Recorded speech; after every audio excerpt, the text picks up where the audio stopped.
Vice admiral Dinesh ત્રિપાઠીને Indian નેવીના નવા બેડક તરીકે નિયુક્ત કરવામાં આવ્યા છે. કેન્દ્ર સરકારે ગત રોજ ગુરુવારે મોડી રાત્રે આની જાહેરાત કરી હતી. દિનેશ ત્રિપાઠી વર્તમાન નેવી ચીફ એડમિરલ આર હરિકુમારનું સ્થાન લેશે. તેઓ 30 એપ્રિલે નિવૃત્ત થઈ રહ્યા છે. દિનેશ ત્રિપાઠી એક દિવસે ચાર્જ સંભાળશે.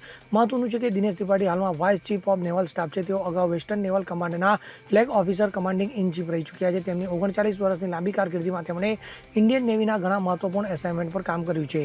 વાઇસ એડમિરલ દિનેશને 1 જુલાઈ 1985ના રોજ ઇન્ડિયન નેવીમાં કમિશન્ડ થયા હતા. તો કોમ્યુનિકેશન અને ઇલેક્ટ્રોનિક વોરફેર નિષ્ણાત છે. તેઓ નૌકાદળના ફ્રન્ટલાઇન યુદ્ધ જહાજો પર સિગ્નલ કોમ્યુનિકેશન ઓફિસર અને ઇલેક્ટ્રોનિક વોરફેર ઓફિસર રહી ચૂક્યા છે. તેમણે ગાઇડેડ મિસાઇલ ડિસ્ટ્રોયડ INS મુંબઈના એક્ઝિક્યુટિવ ઓફિસર અને પ્રિન્સિપાલ વોરફેર ઓફિસર તરીકે પણ સેવા આપી છે. દિનેશ ત્રિપાઠી INS કિરીચ, ત્રિશુલ અને વિશ્વાસ જેવા નેવીના જહાજોની કમાન્ડ પણ સંભાળી છે.